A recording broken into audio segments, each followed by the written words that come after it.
Hello students, welcome to my YouTube channel and today we are going to discuss about current electricity's next topic that is resistance. Okay, तो कल हमने किया था drift velocity, table top की जो मैंने आपको वीडियो कराई थी उसके अंदर मैंने आपको ड्रिफ्ट वेलोसिटी पूरा करवा दिया था। उसके बाद ना एक थोड़ा सा टॉपिक उसका रहता था कि ड्रिफ्ट वेलोसिटी आप उसके अंदर ऐड कर लेना, मेरे को दिमाग में से निकल गया कि हमने वी डी की वैल्यू निकाली थी, V D is equals to minus E capital E by M tau, ये निकाली थी। तो अगर आपको दिया हो कहीं पे कि drift velocity in terms of potential की टर्म में अगर आपको ड्रिफ्ट वेलोसिटी को लिखना हो तो आप कैसे लिखेंगे? देखिए E और V के बीच का रिलेशन जब हम बात करते हैं तो V इज इक्वल्स टू हमारे पास होता है ई डी। ओके, तो यहाँ से अगर आप D लिखना चाहते हो और यहाँ पे हम लेंथ ऑफ द कंडक्टर की बात करते हैं तो E L के इक्वल होता है। यहाँ से अगर मैं E की वैल्यू निकालूँ तो E is equals to V by L के इक्वल आएगा। ओके, तो ये E की वैल्यू आपने क्या करना है, इस इक्वेशन में पुट करनी है। तो इस इक्वेशन में अगर E की वैल्यू में पुट करूँ तो वी डी किसके इक्वल आ जाएगा, minus E V by M L tau. Okay, और अगर मैग्नीट्यूड ऑफ वी डी की बात करूँ मैं तो magnitude of V D becomes equals to, this is magnitude of V D becomes equals to E V M L tau. Okay, इसके equal बन जाएगा। तो बस ये जो मैग्नीट्यूड है यही हमने आगे यूज करना है इसका, दैट इज ड्रिफ्ट वेलोसिटी का। अब एक बार इसको ऐड कर लीजिए, नोट डाउन कर लीजिए, उसके बाद में मैं आपको बताती हूँ कि नेक्स्ट कंसेप्ट रेजिस्टेंस में हम क्या करेंगे। ओके, सो जल्दी से इसको पोज करके नोट डाउन कर लीजिए। नेक्स्ट चलते हैं फिर अपने कंसेप्ट की तरफ। तो आप पोज करके नोट कर लेना, रब कर दें इसको। सो ये तो था पिछले का थोड़ा सा कंसेप्ट, क्योंकि यहाँ पे ये चीज यूज होगी तो ये बताना जरूरी था। Okay, next moving on to resistance. देखो रेजिस्टेंस का मतलब क्या होता है, किसी चीज को रेजिस्ट करना, रोकना, रोकथाम करना। ठीक है, कहीं पे आप लिखते हो ना वाटर रेजिस्टेंट है, कई चीजों पे लिखा होता है वाटर रेजिस्टेंट है। तो वाटर रेजिस्टेंट का मतलब क्या होता है, पानी उसमें से पास करके नहीं जा सकता, फ्लो करके नहीं जा सकता। दैट मीन्स कि वो पानी के रास्ते में ऑब्स्टेकल डाल रही है, कुछ ना कुछ वो उसकी रुकावटें डाल रही है उसके रास्ते में कि वो आगे फ्लो करके ना जाए। ठीक है, तो यहाँ पे रेजिस्टेंस क्या है, द ओपोजिशन। ओपोजिशन क्या होती है, ऑपोजिट वाले। आप पॉलिटिकल पार्टी में बोलते हैं ना, कई बार नेता के जो भाषण आते हैं बोलते हैं ओपोजिशन वाले ने ये किया, ओपोजिशन वाले ने वो किया। ओपोजिशन मतलब वो उनसे उल्टे हैं। अगर वो कोई भी काम करेंगे तो उसको रेजिस्ट करने की, उसके रास्ते में ऑब्स्टेकल डालने की कोशिश करेंगे कि हाँ ये कैसे कर दिया, इसमें ये गलतियां थी। ठीक है, तो that is known as opposition. Opposition मतलब उल्टा। The opposition that is substance offer, एक सब्सटेंस जो ऑपोजिशन ऑफर करेगा किसको, to the flow of electrons को और इलेक्ट्रिक करंट को। या you can say that the opposition that a conductor offers, क्योंकि इलेक्ट्रॉन्स कहां पे होते हैं, free number of electrons conductors के अंदर होते हैं। और यहाँ पे हम किसकी बात कर रहे हैं, करंट इलेक्ट्रिसिटी की। तो करंट कहां पे ज्यादातर फ्लो करता है, कंडक्टर कौन होते हैं, कंडक्टर्स आर वो जिनमें से इलेक्ट्रिसिटी पास कर जाए, हीट पास कर जाए। ठीक है, तो यहाँ पे हम बात कर रहे हैं कि वो ऑपोजिशन जो एक सब्सटेंस ऑफर करता है इलेक्ट्रॉन्स के फ्लो को और इलेक्ट्रिक करंट के फ्लो ऑफ इलेक्ट्रॉन को हम इलेक्ट्रिक करंट ही बोलते हैं। तो मैंने आपको स्लैश लगा के लिख दिया कि आइदर आप फ्लो ऑफ इलेक्ट्रॉन लिख लो चाहे आप इलेक्ट्रिक करंट लिख लो। Okay, to the flow of electrons या इलेक्ट्रिक करंट, दोनों में से इलेक्ट्रॉन की जगह पे आप इलेक्ट्रिक करंट भी लिख सकते हो। तो ये तो बात होगी डेफिनेशन की। सेकेंड चीज है इसमें कि इसको डिनोट कैसे करते हैं, it is denoted by capital R. ठीक है, किससे लिखते हैं, कैपिटल आर से। आपने 10th क्लास के अंदर बहुत बार जो रेजिस्टेंस नाम थी वो सुना था। कब सुना था, जब ओम भैया का नाम आया था। ओम भैया कौन है, अरे भाई ओम्स ला, साइमन ओम को नहीं जानते, V is equal to I R वाले भैया। ठीक है, तो V is equal to I R वाले भैया, तो वो उस केस में रेजिस्टेंस को बोलते थे कि अकॉर्डिंग टू ओम्स ला क्या बोलते हैं हम कि V प्रोपोर्शनल टू I होता है, and we can write it as V is equal to I R, where R is the constant of proportionality. Proportionality constant कौन था, R था। तो यहाँ पे R क्या होता है, कांस्टेंट होता है। बट जो ये रेजिस्टेंस हम कर रहे हैं यहाँ पे R कांस्टेंट नहीं होगा। अलग अलग कंडक्टर्स के लिए अलग अलग रेजिस्टेंस की बात हम करते हैं। इसके अंदर आप पढ़ते थे ना ओमिक और नॉन ओमिक डिवाइसेस, तो ये तो सिर्फ ओमिक डिवाइसेस के लिए एप्लीकेबल था, यानी कि जो ओम्स लॉ को ओबे कर लेते थे। नॉन ओमिक का क्या, ठीक है। तो यहाँ पे रेजिस्टेंस कांस्टेंट था, इसीलिए आपको रेजिस्टेंस में पहले करवा रही हूँ ओम्स लॉ से, ठीक है। यहाँ पे जरूरी नहीं है कि आपका रेजिस्टेंस कांस्टेंट हो, आपका रेजिस्टेंस चेंज करेगा और कैसे कैसे चेंज करेगा वो भी हम डिस्कस करेंगे। तो इसीलिए ओम भैया को हम अभी बीच में नहीं लेके आते, उनको हम कभी घर पे बुलाएंगे स्पेशली और तभी उनसे डील करेंगे, अब उनसे डील नहीं करते। तो ओम भैया से हम कभी अलग से बात करेंगे, उनको अभी इस पूरे मतलब सबके साथ में नहीं बुलाएंगे, कभी स्पेशली उनको ग्रीट किया जाएगा, ठीक है। तो अब आप मेरे को एक बात बताओ, आप इसको जानते हो, इसे वीना को? वीना लास्ट लेक्चर में आपकी क्लासमेट थी, लास्ट लेक्चर में मिली थी आपको। ढूंढो, लास्ट लेक्चर के नोट्स में जाओ और वहां पे ढूंढो कि वीना कौन है। ऐसे थोड़ी अभी रात रात में भूल जाओ कि वीना कौन है। अब वीना को आप नहीं जानते तो मैं आपको बताती हूँ, अभी आपको पता लगेगा। हमने पिछले लेक्चर में किया था I is equals to, oh sorry,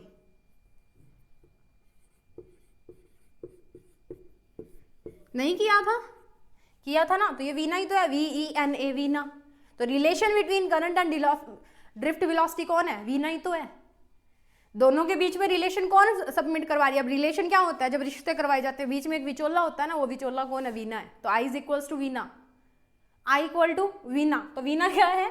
यानी कि relation between drift velocity and electric current, उसको वीना नाम है। अगर आपको याद नहीं होता तो शॉर्टली आप इसको नाम कर सकते हो वीना, पेपर में फटाक से लिख दोगे। अब ड्रिफ्ट वेलोसिटी तो दिया, तो VD तो आपको लिखना ही होगा, E और NA आ गया साथ में, दैट्स इट, हो गया काम खत्म। अब बात आ गई कि हमने वीना को क्यों लिया। हमने अभी अभी ड्राइव किया, that is drift velocity is equals to, किसके इक्वल थी?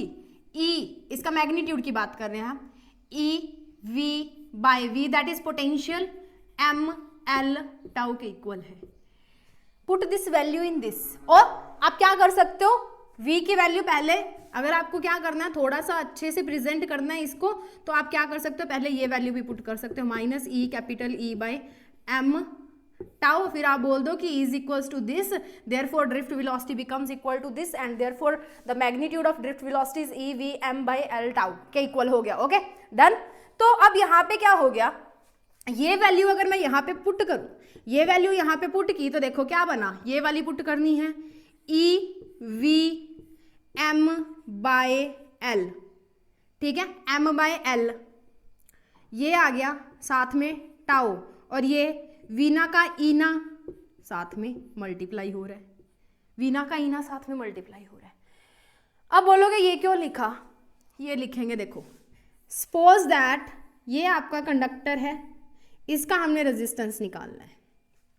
तो कल सेकंड पार्ट में हमने क्या किया था, इसी कंडक्टर के अक्रॉस एक बैटरी लगा दी थी, और वो बैटरी क्या कर रही थी, कुछ ना कुछ पोटेंशियल डिफरेंस को क्रिएट करेगी। यानी कि यहाँ पे प्लस का चार्ज है, यहाँ पे माइनस का चार्ज है। जब मैंने आपको पोटेंशियल डिफरेंस समझाया था फर्स्ट चैप्टर के अंदर, सेकंड चैप्टर के अंदर, दैट इज इलेक्ट्रोस्टैटिक पोटेंशियल में, तब मैंने आपको बोला था कि इलेक्ट्रिक करंट तभी फ्लो होगा जब क्या होगा, टर्मिनल्स के बीच में पोटेंशियल डिफरेंस होगा। जब कैपेसिटर हमने किया था तो मैंने आपको बोला था कि एक अगर प्लस क्यू प्लेट है तो एक माइनस क्यू होगी, तभी जो चार्ज है वो एक प्लेट से दूसरी प्लेट पे जाएगा। अगर दोनों ही प्लस क्यू पे हुई तो कोई फ्लो करने का मतलब ही नहीं है। अगर एक के पास कमी होगी तभी तो आप उसको दोगे ना, अगले के पास पहले से ही आगे चीजें बहुत बढ़िया, आप ला के उसको दे दोगे, अगला रखेगा? नहीं रखेगा।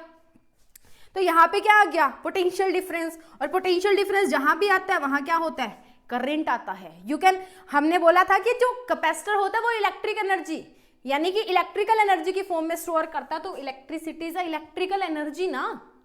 तो अब पोटेंशियल डिफरेंस आया तो क्या आ गया, करंट। और मान लो इस कंडक्टर की लेंथ हमारे पास क्या है, L लेंथ का कंडक्टर है। ओके, तो I और पोटेंशियल डिफरेंस कितना, V। अब V पोटेंशियल डिफरेंस लगाने पे I करंट आ रहा है, या कितना करंट फ्लो करेगा, वही तो हमें वैल्यू देगा किसकी, अपने रेजिस्टेंस वा की। ये अपना रेजिस्टेंस वा आ गया, that is R is equal to V by I के इक्वल। यानी कि V पोटेंशियल डिफरेंस लगाने पे कितना करंट फ्लो करेगा, वो जो V बाय I की वैल्यू आएगी, that will give you the value of resistance. अब आप बोलोगे कि ये तो हम ओम्स लॉ से भी निकाल लेंगे, इतना क्यों पंगा करवाया। तो ओम्स लॉ में R is equal to the proportionality constant. Here R is not necessarily be constant, constant नहीं हो सकता, मटेरियल टू मटेरियल वेरी करेगा, चेंज करेगा, चेंज कर सकता है, कांस्टेंट नहीं है ये। अब ये v बाय आई है तो इसका मैं v उठा के इसके नीचे ले आऊं तो मैं इसको ऐसे लिख सकती हूँ, i by V is equals to e by, देखो e into is E square, और उसके बाद में क्या है इसके साथ n, और साथ में क्या है a divided by m l, और साथ में पड़ा टाउ। तो ये आ गया i बाय वी। हमें क्या चाहिए, v बाय आई चाहिए। तो v बाय आई कैसे निकालेंगे, इसको उल्टा कर दो, इसका सिर नीचे कर दो, पैर ऊपर कर दो। जब इसका सिर नीचे होगा, ये पैर भाई v पैर थे ऊपर आ गए, आई सिर था नीचे चला गया, तो यहाँ पे भी तो क्या होगा M L divided by E square N E square, N E square A tau आ गए ये भैया, ठीक है। तो that v by I is equals to resistance, अभी हमने लिखा था, तो रेजिस्टेंस की वैल्यू क्या आ गई M L divided by N E square A tau. तो अब वीना ने रेजिस्टेंस भी दे दिया, वीना की वजह से रेजिस्टेंस भी आ गया। वीना क्या है, ड्रिफ्ट वेलोसिटी और करंट के बीच का भी रिलेशन है, और वीना क्या दे रही है, रेजिस्टेंस भी दे रही है। तो वीना के बहुत काम है, Veena is extraordinary. Okay, so अब वीना के बाद में हमने निकाल लिया ये। अब एक आप बात बताओ, अगर मैं बात करूं कॉपर की, Cu पॉजिटिव, Cu या Cu2 पॉजिटिव, जो भी कॉपर की अगर हम बात करें, कॉपर का अपना एटॉमिक नंबर है, कॉपर का अपना मास है, कॉपर के अंदर अपने number of free electrons density है, दैट इज 10⁻26 इलेक्ट्रॉन्स पर मीटर क्यूब के अंदर रहते हैं। ये मैंने आपको लास्ट लेक्चर में बताया। तो यहाँ पे जो अलग अलग चीजें हैं वो क्या डोनेट कर रही हैं, that is m is equals to mass of the conductor, mass of the conductor. Okay, और क्या है हमारे पास L, L is a length of the conductor. लिखते जाओ, कॉपी पेन उठा लो, length of the conductor, note साथ साथ में बनते जाएंगे आपके। चेपा चेपी पे विश्वास मत रखोगे, लिखे हुए मिलेंगे। N is equals to free electron density, पिछले में कराया था, free electron density, number of free electrons कितने हैं per unit volume, that is known as free electron density. A is equals to area of the conductor, area of the conductor, and tau is equals to average relaxation time, not relaxation, average relaxation time. इसकी जो बातें हैं हम पिछले में कर चुके हैं कि दो सक्सेसिव कोलिजन्स के बीच में जब आपका इलेक्ट्रॉन आराम से चल रहा है, बिल्कुल आराम से सो के चल रहा है, जो एक कोलिजन होने के बाद में दूसरे कोलिजन में वो जो आराम से चल रहा है, रिलैक्स होके चल रहा है, that is known as relaxation time. Okay, so write down कीजिए इसको पॉज करके, then moving on to our next concept, यानी कि अब हम निकालेंगे इस फॉर्मूला को यूज करके अलग अलग चीजें, और वो अलग अलग चीजें क्या होंगी वो हम बाद में बताएंगे, पहले इसे नोट तो कीजिए।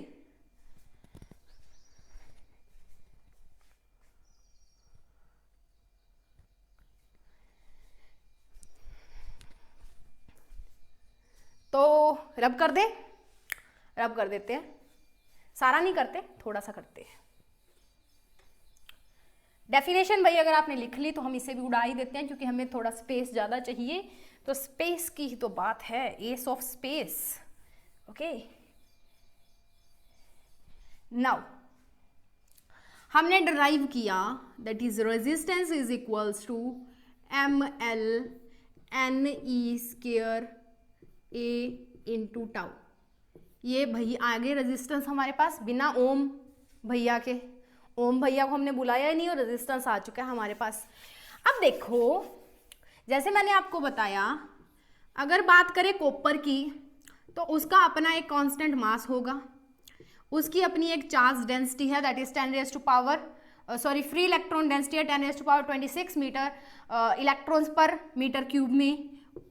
उसका अगर एक कंडक्टर लोगे, अब रिलैक्सेशन टाइम भी क्या होगा, एवरेज रिलैक्सेशन टाइम भी कांस्टेंट होगा, और ई तो कांस्टेंट होता ही है। एवरेज रिलैक्सेशन टाइम यानी कि यहाँ से यहाँ जब टकराया, ये टाउ 1 आया, यहाँ से यहाँ पे टकराया, ये टाउ 2 आया, तो टाउ 1 प्लस टाउ 2 प्लस जितने भी ये कोलिजन करेगा divided by n, that gives you tau average. तो ये भी हम इसको कांस्टेंट ही लेके चलते हैं। ओके, तो ये तो बात होगी फ्री की, ये आपने नहीं लिखना, ये पिछले में लिख चुके हैं। अब बात किसकी करते हैं कि यहाँ से m constant, n constant, e constant, tau constant, तो इकट्ठा करना इनको जरा। तो r क्या बना, m l n e square tau और ए, ये क्या है, ये कांस्टेंट है and that is represented by rho, rho rho rho, ठीक है, that is rho, RHO, rho, and that rho means resistivity, resistivity, okay, get it, समझ आया, रो क्या है, रेजिस्टिविटी। अब 10वीं से मिलता जुलता कुछ समझ में आया? 10वीं में क्या बोलते थे, 10वीं में हम बोलते थे कि R प्रोपोर्शनल्स टू L है and R proportionals to 1/A है, then from equation 1 and equation 2 we got L/A, R किसके प्रोपोर्शनल हो गया and R is equals to rho L/A, where rho is the constant of proportionality. तो ये बात तो ओम भैया के बाद में की थी ना हम, तभी तो, बट यहाँ पे क्या ये रो कांस्टेंट है? नो, रो में बी कांस्टेंट और मे नॉट बी कांस्टेंट, दोनों चीजें एक साथ है भी और नहीं भी है, मतलब मैं पढ़ा भी रही हूँ और मैं नहीं भी पढ़ा रही, दो चीजें हो सकती है। पूछो कैसे हो सकती है? मैं पढ़ा रही हूँ, जो पढ़ रहे हैं उनके लिए मैं पढ़ा रही हूँ, जो सो रहे हैं उनके लिए मैं नहीं पढ़ा रही, दोनों चीजें होती हैं, ठीक है। बात करते हैं, काम पे आते हैं। तो यहां से अगर मैं बात करूं किसकी, रो की, rho is equals to MNE² tau, ठीक है, इसके इक्वल आया। अब देखो कि जो रो है ना, रो कभी भी डिपेंड किस पे करेगी? पहली बात तो एक तो मटेरियल पे डिपेंड करेगी कि कौन सा मटेरियल लिया है, आयरन लिया है, कॉपर लिया है, एल्यूमिनियम लिया है, सिल्वर लिया है, गोल्ड लिया है, क्या लिया क्या है, जो आपके बजट में है ले लो। वैसे हमारे यहाँ पे जो बजट में होता है वो कॉपर ही होता है, तांबा सब उसी को लेके चलते हैं। सिल्वर चांदी और सोना तो हमारे बस में वैसे भी नहीं है, या लोहा हो सकता है, लोहा घर पे मिल जाता है, कोई दिक्कत नहीं है। तो उस पे मटेरियल पे डिपेंड करेगा। दूसरा किस पे करेगा? टेम्परेचर पे डिपेंड करेगा। Why? Relaxation time, relaxation time, एक कोलिजन से दूसरे कोलिजन पे जाने के लिए जो रिलैक्सेशन टाइम लग रहा था, जब टेम्परेचर इंक्रीज होगा तो ये इलेक्ट्रॉन जूम करके जाएगा, जल्दी से भागेगा मोर काइनेटिक एनर्जी से।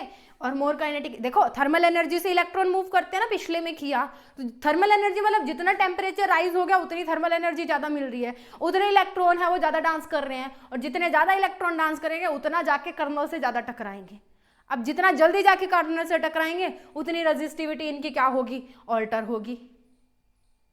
ओके, उतनी रेजिस्टिविटी ऑल्टर होगी। तो बेसिकली क्या लिखोगे कि रेजिस्टिविटी किस किस फैक्टर के ऊपर डिपेंड करती है और किस किस फैक्टर के ऊपर डिपेंड नहीं करती? तो रेजिस्टिविटी जो है वो इंडिपेंडेंट होती है शेप और size of the conductor. That resistivity is independent of shape and size of the conductor,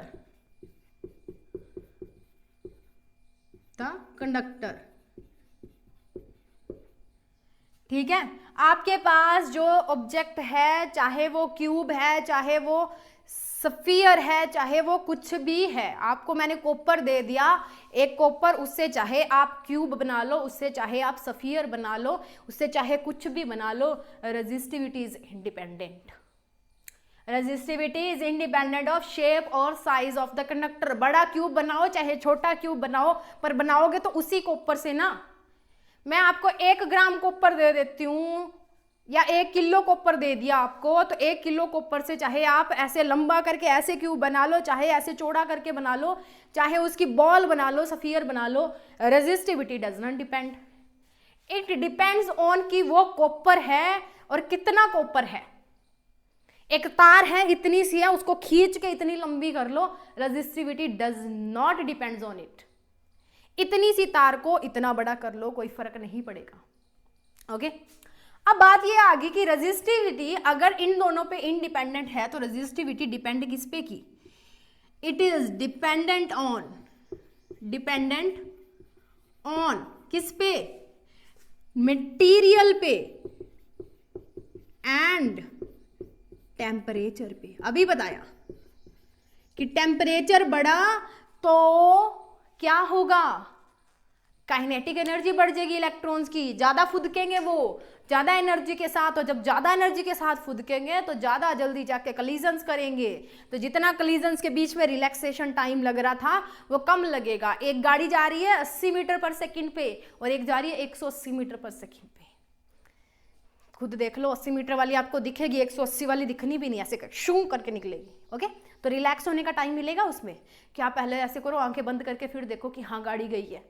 80 वाली आ रही है या 50 पे जो चल रही है वो आपकी आंखों के आगे से ऐसे जाएगी, ऐसे आपको दिखेगी। 4 लोग बैठे हैं, लड़की है या नहीं, कितने लड़के हैं उसके अंदर, किस कलर के कपड़े हैं, कौन क्या कर रहा है दिखेगा, बच्चे हैं या नहीं, किसने सूट कैसा पहना है सब दिखेगा। 180 वाली आई, आप यहाँ पे खड़े हो, ऐसे आई शू, आपको ऐसे लगेगा कुछ गया। क्या गया उसमें, क्या था, कुछ पता नहीं लगता। तो टेम्परेचर चेंज हुआ तो थर्मल एनर्जी बढ़ी, थर्मल एनर्जी बढ़ी तो क्या हुआ, काइनेटिक एनर्जी बढ़ी। काइनेटिक एनर्जी क्या बढ़ाती है, वेलोसिटी को, that is half mv²। Kinetic energy बढ़ी तो वेलोसिटी बढ़ी, वेलोसिटी बढ़ी, ड्रिफ्टिंग की वेलोसिटी बढ़ी, और जब वेलोसिटी बढ़ गई तो जल्दी जल्दी जल्दी जल्दी कोलिजन्स हो रहे हैं, टकरा रहे टकरा रहे टकरा रहे। Next material. अब मटेरियल में कैसे डिपेंड किया, क्योंकि कॉपर है उसके पास अपने नंबर ऑफ फ्री इलेक्ट्रॉन्स पर यूनिट वॉल्यूम होते हैं, आयरन के पास अपने फ्री इलेक्ट्रॉन्स पर यूनिट वॉल्यूम होंगे, सिल्वर के पास अपने इलेक्ट्रॉन्स पर यूनिट वॉल्यूम होंगे, तो अलग अलग अलग अलग होते हैं। तो इसीलिए डिपेंड ऑन मटेरियल और टेम्परेचर। ओके, तो write it down on your notebooks and then we move to another concept. अब मेरे को एक बात बताओ, रेजिस्टेंस किस चीज पे डिपेंड करेगा, रेजिस्टेंस किस चीज पे डिपेंड करेगा? रेजिस्टेंस डिपेंड्स अपॉन एल और ए, क्योंकि हमने तो ये तो बोल दिया। अब बात होगी रेजिस्टिविटी की, और अगर बात करें किसकी, ये आपने लिख लिया होगा, रेजिस्टिविटी होता है, आगे लिख देती हूँ मैं यहाँ पे, that is R is equal to rho is equal to resistivity. Okay, अब बात करते हैं आर की, तो रो एल बाई ए है। अब रो तो अपने अकॉर्डिंग चेंज हो रही है, आर किस पे बदला, एक आपके पास ये कंडक्टर है, एक आपके पास ये कंडक्टर है, क्या हुआ, छोटू था लंबू है, तो एल बढ़ा, तो एल के कारण भी क्या होगा, रेजिस्टेंस आपकी चेंज हो सकती है। दूसरा, ये क्यूब था, ओके, ये क्यूब है,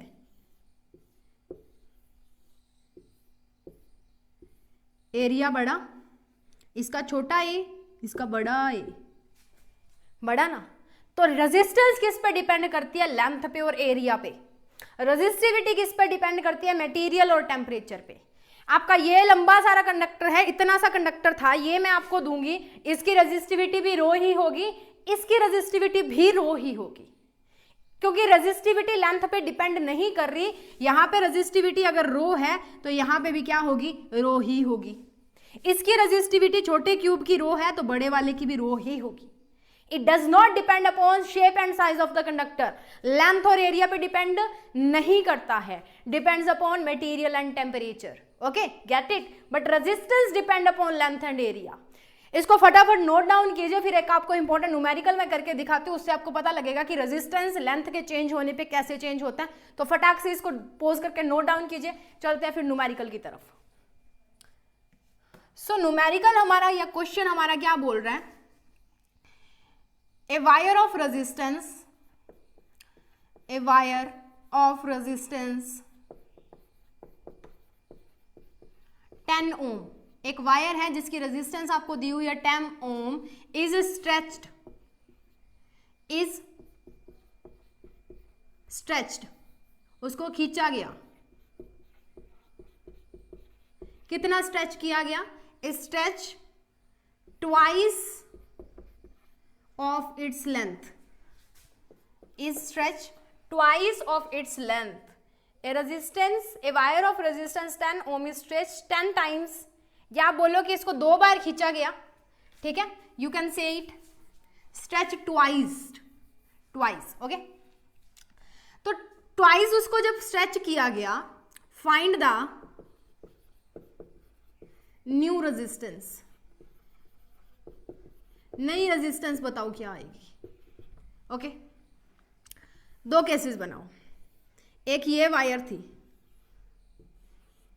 इसकी लेंथ L है, ओके, इसका रेजिस्टेंस हमें दिया हुआ है 10 ओम, इसकी लेंथ हमें दी है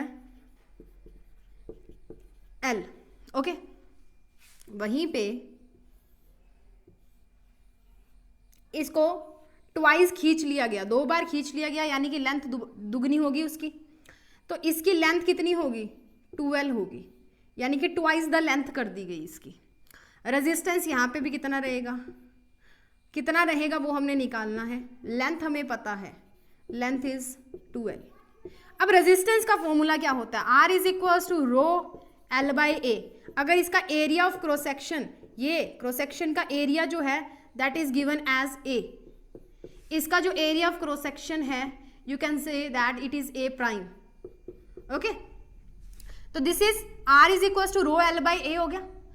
अब रो L बाई ए तो हो गया, दूसरे की बात अगर मैं करूं, इसका रेजिस्टेंस मैं निकालूं तो that resistance is equals to, या इसको R प्राइम मान लो, R प्राइम किसके इक्वल आया, रो तो एज इट इज, लेंथ किस में बदल गई 2L में, और एरिया क्या हो गया A प्राइम हो गया।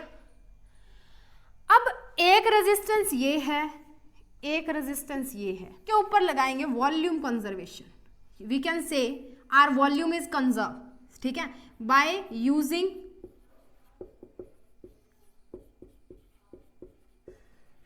Volume conservation. वॉल्यूम कंजर्वेशन मतलब V initial is equals to V final होगा, ठीक है। पीछे भी हम इलेक्ट्रोस्टैटिक्स के न्यूमेरिकल्स के अंदर भी कर चुके हैं, that is V initial is equals to V final होगा। अब V इनिशियल क्या है, वॉल्यूम क्या होता है, area into length, and that is equals to area A prime into 2L। अगर इस L से ये L कैंसिल कर दो, A कितना हो गया 2A हो गया, A कितना होगा 2A प्राइम होगा, यानी कि A प्राइम को 2 से मल्टीप्लाई करोगे तब A आएगा, तो यहाँ पे आप क्या करो वैल्यू पुट कर दो, या यू कैन से कि A प्राइम कितना हो गया, A prime is equals to A by 2 हो गया, A prime is equals to A by 2 हो गया। तो यहाँ पे पुट कीजिए, यहाँ पे अगर मैं पुट करूँ तो R किसके इक्वल हो गया, रो 2L divided by A by 2, ये 2 ऊपर जाएगा, ये 2 जब ऊपर जाएगा तो हमारे पास R की वैल्यू क्या आएगी, रो 4L डिवाइडेड बाई A, एक ये वैल्यू आ गई, ठीक है। इसका इधर कर दिया, इसको और इसको कंपेयर कीजिए, ये रेजिस्टेंस ये रेजिस्टेंस, जब ये भी रेजिस्टेंस है ये भी रेजिस्टेंस है, तो यहां से देखिए रो है, A का A है, L कितना हो गया 4R। अब यहाँ पे देखिए, अगर मैं इसको लिखूं यू कैन से, यहाँ पे लिख लेते हैं, that is R is equals to rho L, 4 मैंने बाहर निकाल लिया, L बाई A, तो ये क्या है, ये R प्राइम था ना, दैट इज R प्राइम, ये किसकी वैल्यू है R की वैल्यू, तो you can write it as R prime is equals to 4R। Resistance कितना हो गया 4R के इक्वल हो गया, ओके, रेजिस्टेंस कितना हो गया 4R के इक्वल हो गया, यानी कि अगर हमें रेजिस्टेंस की वैल्यू पीछे कितनी दी हुई थी, R प्राइम, R की वैल्यू हमें 10 दी हुई थी, तो 10 इंटू 4 इंटू 10 ओम, रेजिस्टेंस की यूनिट्स होती है ओम, तो R प्राइम किसके इक्वल आ गया 40 ओम्स के इक्वल आ गया, यानी कि रेजिस्टेंस कितनी बढ़ गई 4 गुना होगी रेजिस्टेंस, ठीक है। तो रेजिस्टेंस 4 गुना होगी कब, जब लेंथ को डबल कर दिया गया। देखो एक चीज बढ़ रही है एक चीज कम हो रही है, अब लेंथ तो डबल होगी बट एरिया क्या हो गया हाफ हो गया, एक चीज बढ़ेगी तो एक चीज कम होगी। जैसे मैं इसको बनाऊं दोबारा इस कंडक्टर को, तो ऐसे बनाया है, अब इसकी ब्रेड्थ कम होगी, जब आपने इस चीज को खींचा तो चीज पतली होगी, ये मोटी थी ऐसे होगी, खींचोगे तो पतली हो जाएगी ना। तो इसका जो क्रॉस सेक्शनल एरिया था वो A बाई 2 हो गया, और लेंथ कितनी होगी 2L होगी। तो ये था हमारा all about the resistance concept. आपकी बुक्स के अंदर ऐसे काफी सारे क्वेश्चन होंगे, उनको सॉल्व करके देखिएगा।